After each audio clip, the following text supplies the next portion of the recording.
And a very warm welcome. You're joining us here at Hyde Park on Other Derana 24. Tonight, we will be talking to not just a tech entrepreneur, but a powerhouse of innovation in India, South Asia, and he's here in Sri Lanka to make a big investment here in Sri Lanka. But what's important is to talk about why Sri Lanka today and now, and how much of technology, innovation and development can change the lives here in South Asia. You're responsible for changing the lives, the trajectory of a population of 1.5 billion people. A very warm welcome to you, Mr. Vijay Shekhar Sharma. A warm welcome. Ayubowan, Vanakkam, Namaskar.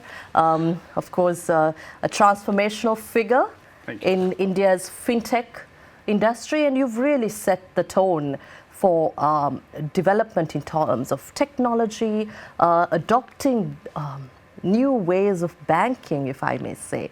How has this journey been? Let's start off there. Well, I think I truly feel privileged that I've been there at right time and right place. Our Honorable Prime Minister's Startup India and Digital India initiatives also took off when our company was being built. So in a way, we coincided with the mission and purpose of our Prime Minister's vision of digitizing whole country. And we were able to do one of the most important part, if you will, in a payments where small shops, eateries, or any other person in the country can take payments using mobile phone. And today, as we call it UPI, and this is pride of India, and I feel privileged that we were able to contribute in it. Certainly, you have not just transformed the lives of those who weren't banking savvy, those who didn't have access to banking. Everybody uses Paytm. How did this really happen? What feature, what product characteristics did you incorporate to make it so universally adoptable, acceptable in such a large population? Yes, I think, thank you again. The biggest differentiation has been innovating on a QR code technology. Before Paytm, the primary technology of making payments used to be using cards. You go with a card on a shop, but shopkeepers had to invest in an expensive card machine, monthly rental, costly payments every time, and we just removed all three of them. We made settlement next day, we made cost zero, and there was a paper QR, or if you wanted, you can take a sound box, which was very small rent, which you wanted to take as an optional choice. So the merchant was able to receive, let's say 100 rupees, it would go 100 in the pocket, and it will not cost, and it'll be instant. How is that possible? Well, we built a business model. Paytm's business model is based on cross-sell and upsell. For example, like every merchant can take this payment for free.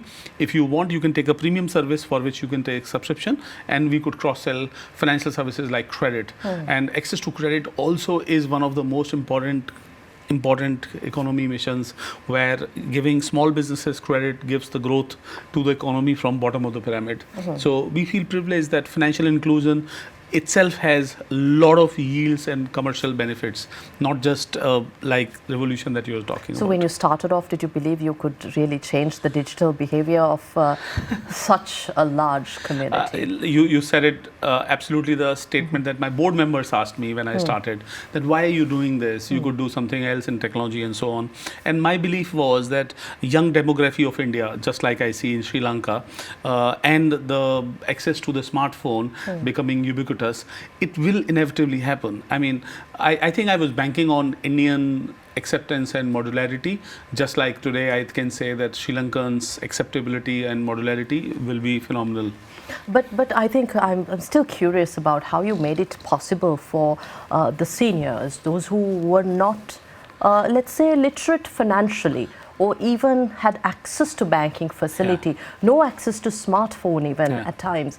But how that was possible in India? So we created agent-led system also for those people who do not have access to smartphones. For example, you can go to a shop and you can use a biometric. So you can go to shop, brew biometric, take the cash, and give the cash. So idea was, it was not just for the people who have smartphones, it was also for the people who do not have a smartphone or a phone. all three tiers. So Inclusivity, we were able to yes. take care of that. But over the period, smartphone penetration eventually became what it is today. So as I said before, you've built India's largest digital payments ecosystem. I'm not sure if you wiped out the other major players that were already in the system. I think card-based system exists, so it coexists. It served the underserved or unserved. And for the people like you and me who would have, let's say, had a standard bank account, it became another method. So many of our payments, once you start making mobile-based payment, the habit moves from card to the mobile.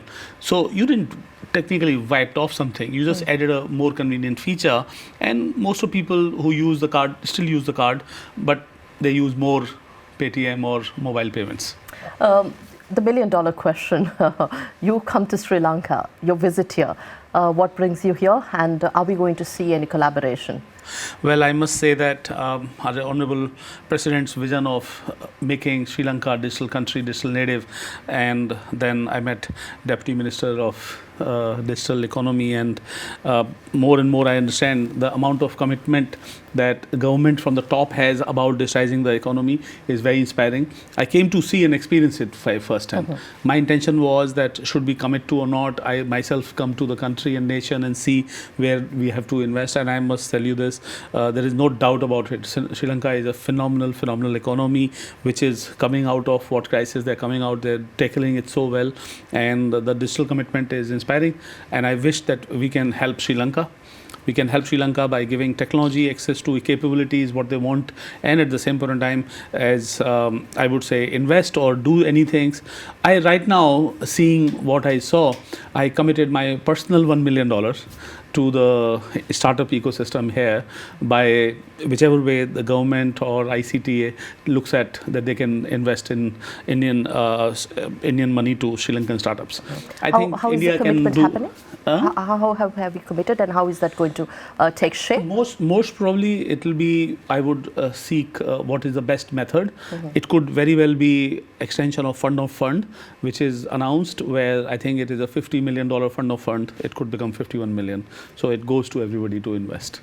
Why is Sri Lanka important at this juncture? We are out of a crisis, still shaping the economy to face the challenges, not just of the tariffs that we see or the wars, but the future developments from AI to possible joblessness across sectors, and adopting technology where we feel like we have a long way to go. You already called it out that there is no doubt about it that there is a technology which is becoming mainstream and technology which has an obligation to be learned. I mean, everybody has to learn this technology. Everybody has to learn AI. Everybody has to digitize the economy. Sri Lankan economy has one extra advantage than many other in Southeast Asia, that you have very, I would say, educated, well-educated population. You have a very large GDP per capita, which means you're not solving for many other problems that other economies, including many other economies, have to face. Now, that makes it that it's like a model location where how can technology help the nation to grow and grow the economy dramatically is an example of Sri Lanka. So I do believe that we could help contribute towards the local economic growth and digital growth. Digital economy is going to take off. It's sort of given. If you see India, if you see other Southeast Asian countries, South Asian countries, it's given that technology is going to inevitably become mainstream. We as Paytm are now looking at where can we expand to the next 3-5 years. Sri Lanka seems great. The ecosystem that you really built Paytm in was conducive, if I may say. I'm sure you've said that many times. But what policy directives really helped Paytm become so big? I think the very fact that our Honorable Prime Minister wanted startups to win, and he called out a mission called Startup India Mission. I mean, we used to face the problem of talent. For example, like the best of technology or management institute will prefer a global company first, then a large Indian conglomerate, and so on and so forth. As young startup, we used to get literally the last person in the food value chain of talent. But I think the way the government pursued championing of startups, championing of digital economy, we sort of begin the line from this side, that we got the right to get the first talent. We got the right to, we were treated as a first citizen in our country. And I think that is where the commitment of government showed up. And I'm sure here, when our Honorable President and his ministry and cabinet clearly is talking this, and I'm sure they would make this that startups are champion of economy of Sri Lanka. India today, a large economy, a powerhouse again, a superpower, which I think the South Asian region looks up to. So how can India technology and your Paytm, the digitalization of these projects, connect South Asia in a positive way that we share our benefits and see cross-border connection? Beautiful. And I fundamentally believe that India's technology talent have created a lot of solutions that are made for South Asian economies, that are made for us. They're not made in a different part of the world where the adaptability is so minimalistic. Rather, we are embracing the diversity, we are embracing the challenging situations that companies and individuals face here. So our solutions that are made in India are made for South Asian economy. And I can say that I don't think that we are so capitalist that we would not want to extend that benefit to everybody else. Rather, we would want to be more inclusive in technology and offer this to countries and neighbors nearby. So made in India technology can join the Southeast Asian companies and South Asian countries together so that we can reap the benefit of something that has got developed and built in India. And I also believe that especially Sri Lanka, which is something that we call our age-old, in mythological time also we were brother sisters. So I would rather say that Sri Lanka should take benefit of what we have invested in capital, invested in technology that we built, the scale, the complexities that we have handled, the scale we've handled, and the feature that we've been able to deliver are so relevant to this market. And it'll be a privilege to help any startup, company, businesses, banks to taken that advantage. I have one approach here. I don't want us to come out as a challenger to the current companies that are there. When Sri Lanka will innovate, Sri Lanka will win. And to innovate, help them build, we would like to contribute from capital, from technology and know-how and training. So I believe that as India, we can play a very value-added and value accretive role towards Sri Lankan economy, where we can help them learn, teach, and give them extend technology and even invest where there is an opportunity. And that means that Sri Lanka will become significantly self-reliant and on their own shores, and we will be the cheerleaders of that. To add to that, there are some anxieties among South Asian nations, smaller nations, small states as Sri Lanka, and other states who feel politically let's say, a little distanced from India, but still we're geographically close. We're connected to one another, still looking at connecting as one block. How would you address these anxieties and really this trust deficit among our smaller nations? It's no doubt about it that when you talk up front, you may misunderstand or misconstrued or misinterpret what the opportunity of trust and working together is. I have only one thing to say, that in the longer arc, it will be proven that India is not only the best partner, but the best friend to keep. The best friend to keep. Beautifully put. And I think I'd like to ask, when you built your companies, you're the founder of Paytm Digital Payments, and you have also founded other companies. You are the MD, CEO.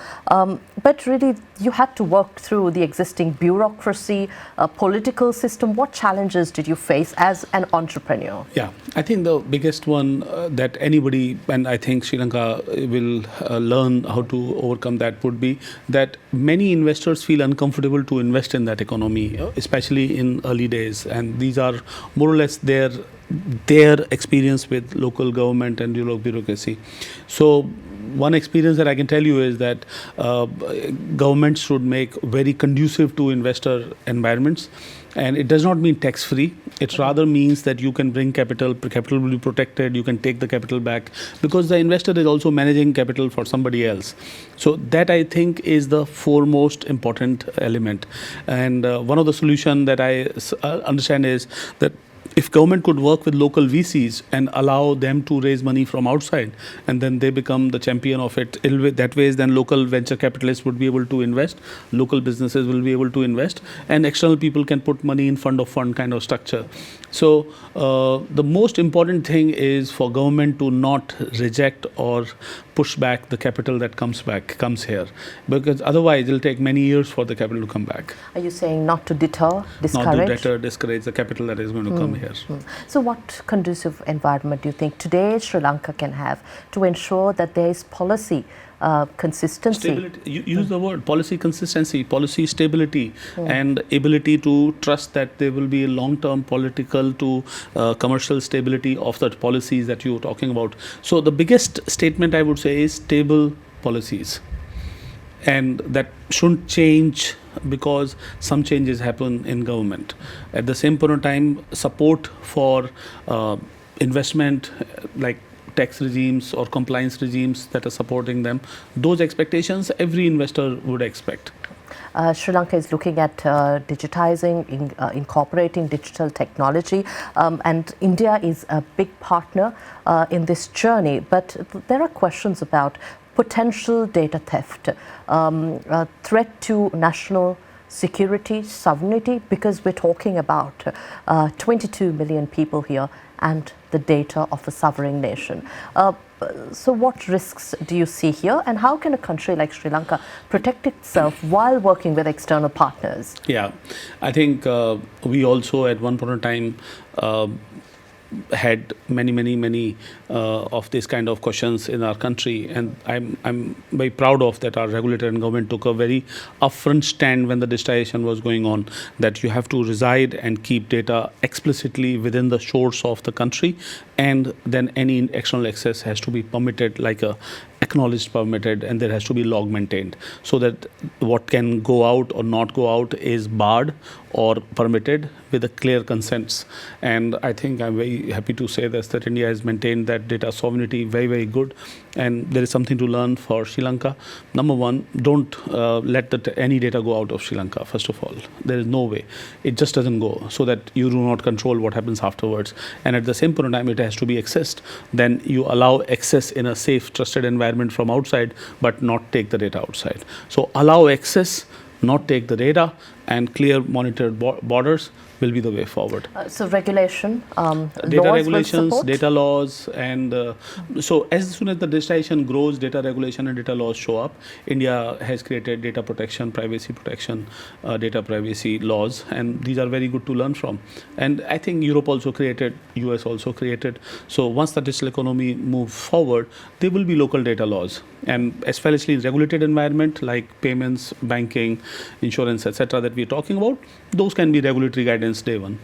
What did India really do different to enable that tech drive, the real startup boom in India, and major entrepreneurs as you are shaping the future today? I cannot say it enough number of times. It starts from our Prime Minister and his commitment to make us startups, not just like a backdoor kids or somebody who's just in one of the corner of the economy, but he brought us in the forefront, he brought us in the front, and he celebrated all the challenges and the opportunities that different startups face. I would say that it is very interesting for me to say, Indian Prime Minister has been always visible with as many number of businesses, as many number of startups, that earlier the startups didn't even have a table on the seat on the table.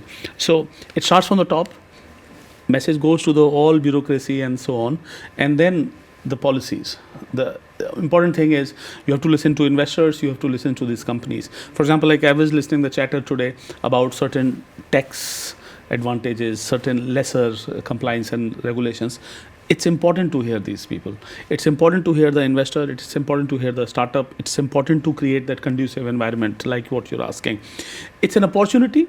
If you do it, there are benefits that economy and the all common citizen will reap. If you don't, then I don't think the world will be knocking at once again door to say it. It'll take a lot of time for it to happen. India is today a mobile-first economy, and you've literally seen a no-phone time to 5G adopt, and now we're talking about AI. Yeah. What is your view here? What perspective do you have to share with us? We're talking about jobless segments, but also helping AI develop better, effective, efficient ways that we perform. So what have you got to share with us? So let me give you an example. If an aircraft can be autopiloted, that does not mean there will not be pilots. Rather, that will mean there will be more aircrafts, and as number of pilots can serve even more number of aircrafts. So let's look at it from that lens. AI enhances productivity.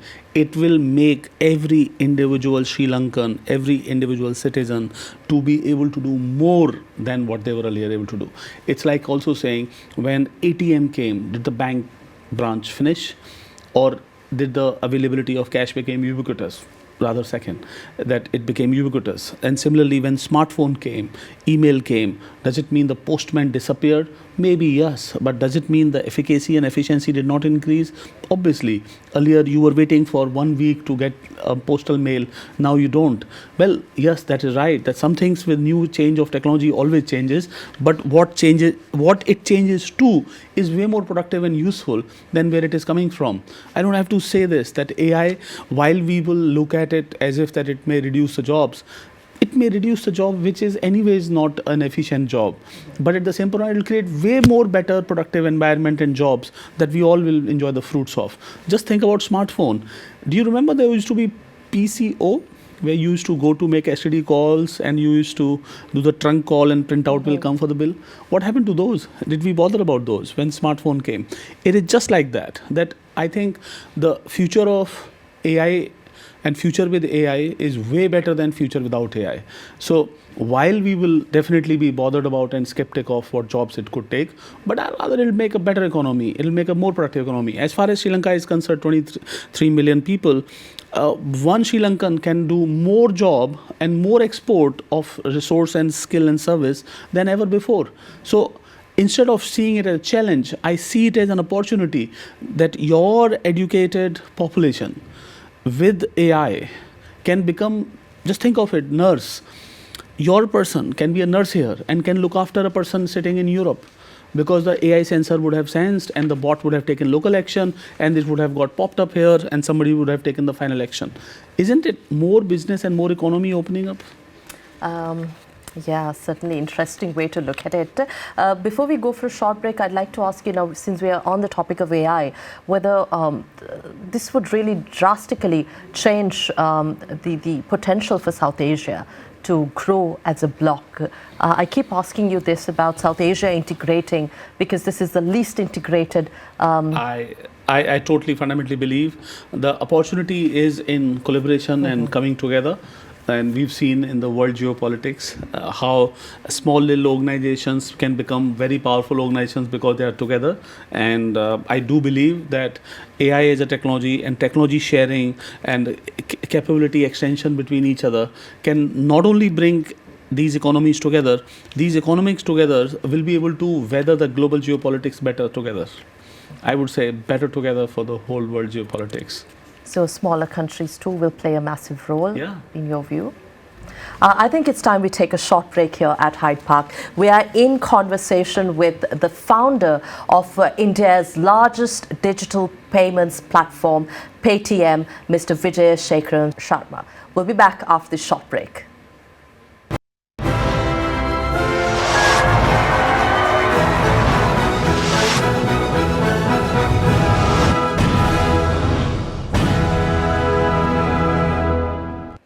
Welcome back. You're here at Hyde Park on Other Derana 24, and here I am in conversation with Mr. Vijay Shekhar Sharma, the CEO of Paytm and the founder, chairman, managing director of 197 Communications, an Indian technology innovator and entrepreneur. There's much we'd like to hear from him on his perspectives for South Asia and Sri Lanka, especially our drive towards digital transformation. I'd like to come back to Sri Lanka here.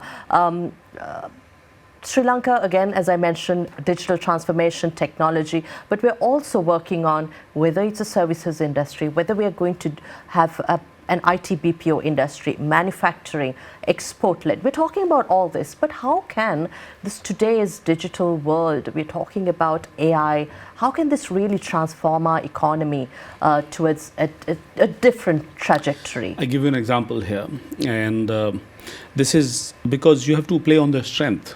Sri Lanka's strength, if you notice, it is in the most busy sea line, and it is also one of the most busy internet traffic connector in the world. So if you want to look at yourself, you're in the center of the world from left side and right side, and economies, whether it is led by logistics, building large marine capabilities, marine logistics is a very natural thing that Sri Lanka can do. Adding the power of AI, very efficient marine logistics, machine center, and taking care of something what, let's say, Middle Eastern hubs have done over the period in consumer passenger traffic, you can do it in marine traffic. Similarly, internet traffic that goes through Sri Lanka is phenomenally large. The world of AI needs dramatic large amount of AI inference capability, like AI cloud, if you will, data centers, cloud, and inference. And Sri Lanka has privilege of no latency internet connection in the world because of being the sea link of internet connecting here. And due to this, you can invest in a lot of natural green energy, so solar, wind, all sorts of things. And if the government supports and bothers about, let's say, the categories which are like data center or infrastructure for technology, it could become a phenomenally large industry.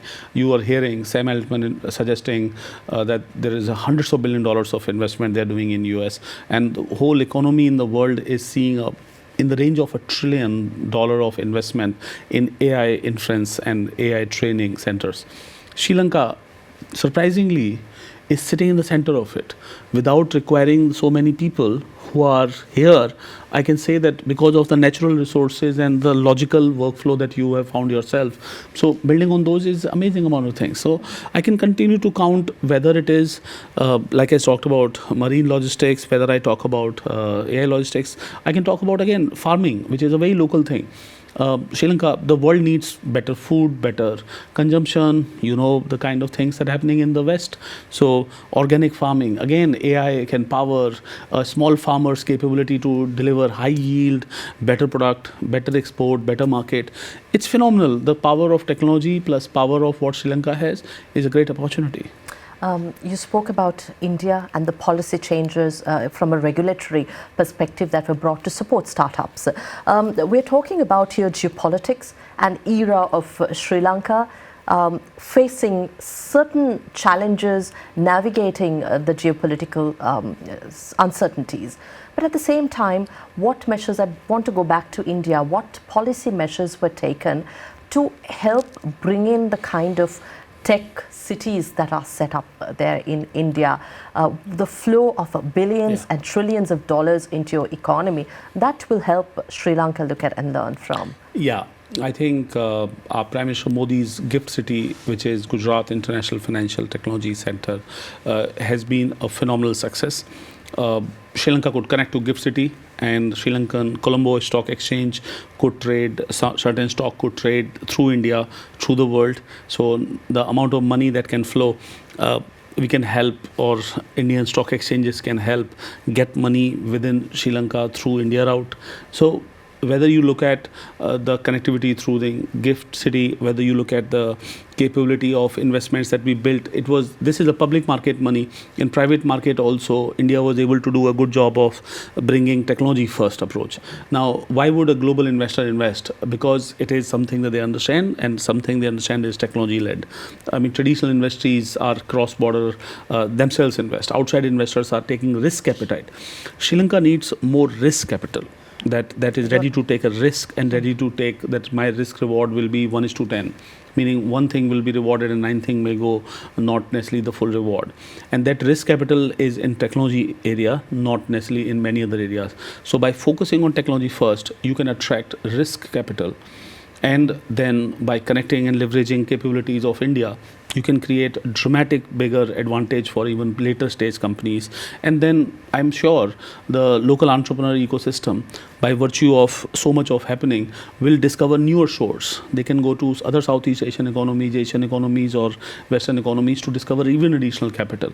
I would say that as India, I look at a very friendly neighbor partner who can contribute in not only building digital capabilities, but also helping assist get a lot of investment flowing through Sri Lanka. When working with other countries, I mean, as a private sector player as well, how do you think these policies, the other barriers to working with other countries should be avoided? You work with a number of countries overseas as well. So from a Sri Lankan entrepreneur's perspective, what will help our private sector grow? One of the things that I was at this event today, and where I got a question about similar, that what will I do next if I need more money and I'm not able to get money here. And I think there I can say that normal or a Sri Lankan entrepreneur should go beyond the shores. If you don't go out there, whether in India, New Delhi or Bombay or Bangalore, or whether in Singapore or Southeast Asia somewhere, or in US to raise money, you will not know what raises money. So I would say that entrepreneurs should make outward journey and outreach towards the newer set of investors who can invest in your company. And you will discover new things. And this is also one of the places where government can help.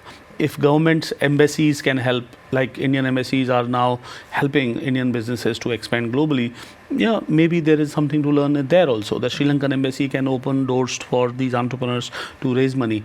It is not the same as businesses, because young startup founders or young startups could be misconstrued as just a traditional business. Traditional business has their own network and their own connect whom to go to. These young companies do not. And that is why there is a little bit of tender love care, TLC you need there.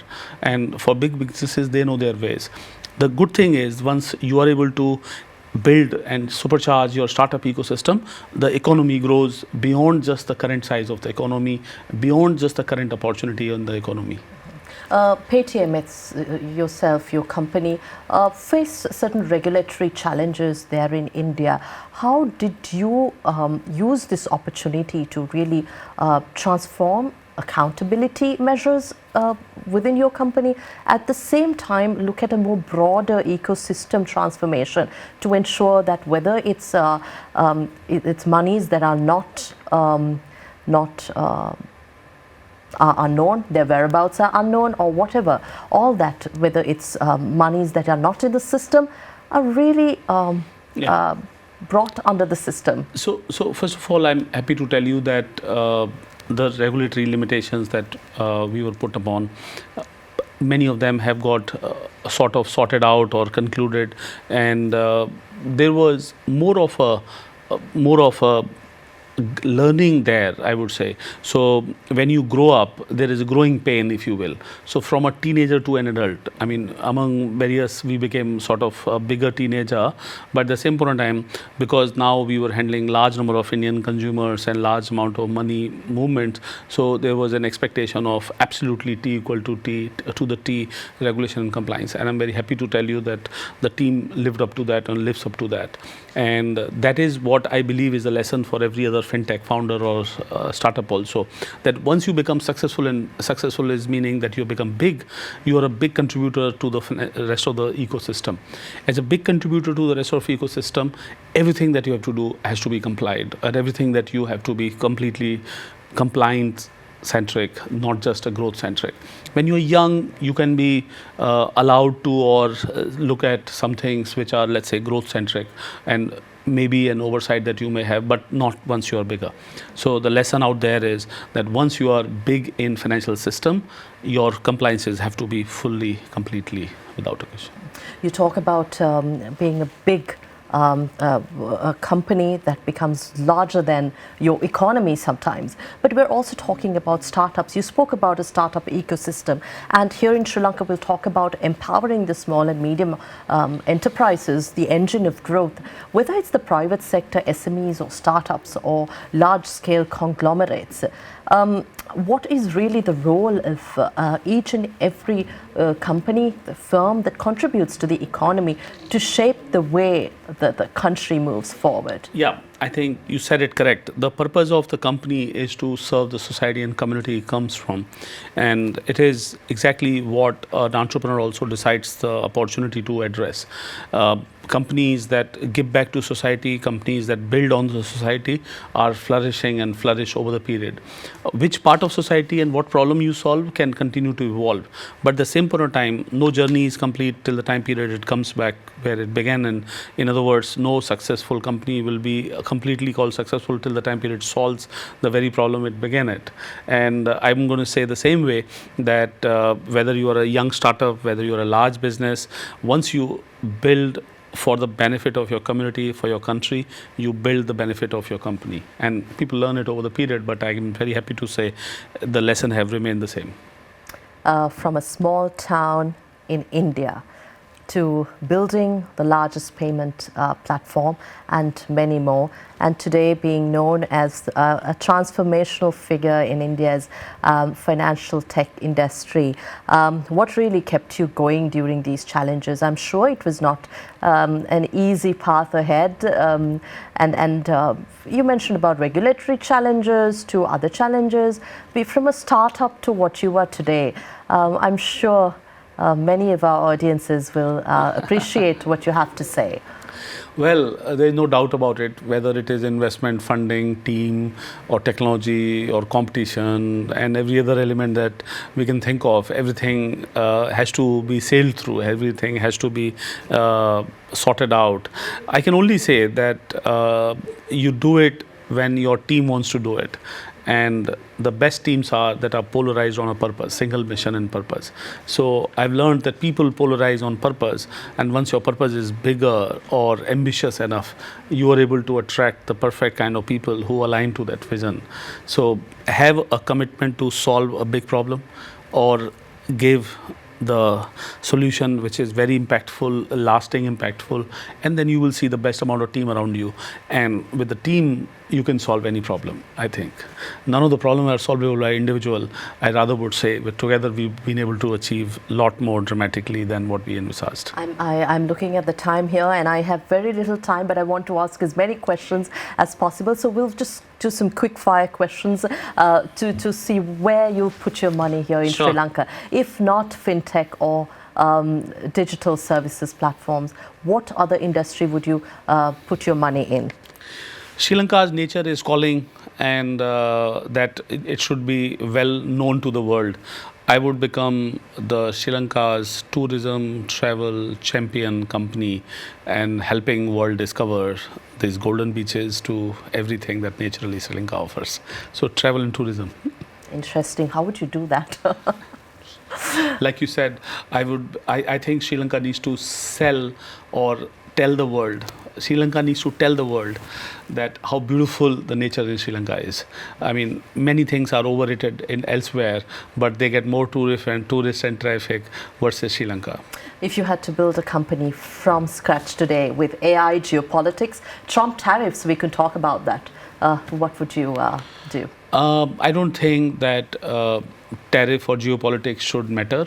The technology comes inevitably. It's like a tsunami. It comes inevitably. So AI and AI. It's AI? AI and AI, nothing else. What legacy do you want to leave behind? One who changed the lives of small businesses and people on margin of the economy. In South Asia, how would you really change people's lives? If we could stand for and bring prosperity to the small businesses and small merchant and micro merchants, I think our purpose will be served. And South Asia is whole of our economies in South Asia are served and built by these people. Big industries are not what solves the masses problem, job problem, creation of wealth problem. The big is good and necessary, but at the same point of time, small not being taken care is bad. In other words, I would say I want to stand for access to the financial system to the small businesses and micro businesses. What would you tell your 25-year-old self looking ahead? Even though we've achieved a lot as team and we've achieved and done something, but I would say be even more aggressive in terms of ambition. So have a larger ambition, even though we've attempted a very large, audacious goal. You mentioned AI. What's your biggest fear about AI, if at all? I think that people, that it concentrates in few companies. That it could be AI benefits could be concentrated in few companies. AI growth will happen in a K-shaped economy. The dot from where you use AI, you will grow, and if you don't, you'll go down. And that tells me that I want more and more people to leverage an capability of AI than lesser companies. If AI becomes and makes lesser companies become even far more dominating, that will be the bigger fear, I would say. While it is a democratic power, everybody can use it. It's like electricity. Who can use it? Everybody can use it, and you can make something out of it. I do not want people to not use AI out of some fear or other. To follow up on that, you said, I mean, how would you sort of like work on that risk and maybe make it, make all companies? Literally mandate. So first you give the benefit and you ask people to try it out. Some people learn it. Then you make it mandatory, and then you like force it. What's the one app other than Paytm that you can't live without? Lately, ChatGPT, literally. It's so ubiquitous. Every question's answer, every context. In fact, if you've not chatted with it, like talk to it by speakerphone and talking to it. I in morning was getting ready and I was talking to it to learn about what is Sri Lanka's current happening and what is that startup ecosystem is and so on. And it is phenomenal to talk to it. You mentioned ChatGPT. I mean, the other question is this a job killer or not? No. It's absolutely not a job killer. Right. If you use smartphone and you use email, did you kill some jobs? Maybe. Postman. What technologies are you personally excited about right now? Wearable AI. Yesterday, Mark Zuckerberg launched a glass with AI, and I think it is inevitable. When I will be sitting and looking at it and I can ask anything, you will be overjoyous, and your heartbeat will go high once you start experiencing technologies of futures. Your amount of knowledge, today the smartphone gives the knowledge of the world in the hand, right? That you can ask any questions. But tomorrow's systems will have every answer to the question to the world. Amazing. We're indeed grateful for your time here in Sri Lanka and your time here joining us at Hyde Park on At Derana 2024. But before we wrap up very quickly, I'm sure the younger tech, AI, data-driven startups to individuals, those who work, they would really want to hear from you some advice that you want to leave behind here in Sri Lanka. I leave it to you. I think that there are a lot of problems. Sometimes you don't get talent, sometimes you don't get money, sometimes you don't get so-called support from government authorities. But I can tell you one thing, there is nobody else will give you a chance but you. So give yourself a chance. You are good and capable. One day you'll be successful. Commit to that. So take a chance and give yourself a chance. Thank you very much, Mr. Sharma, for your time. Indeed, an honor to have you here at Hyde Park. My pleasure. My honor. Well, we were in conversation with a transformational figure in India's fintech landscape, someone who changed the way people in India make payments for everything, from a little chaiwala to those made at high-rise buildings. Little vendors to CEOs in India, their lives were transformed, and this is none other than Mr. Vijay Shekhar Sharma, the CEO and founder of Paytm, Managing Director, Chairman and CEO of 197 Communications of India, a transformational innovator, entrepreneur in India, and someone who makes us all in South Asia proud. Thank you for watching us at Hyde Park. We'll see you again next week with yet another discussion. Have a pleasant evening. Good night.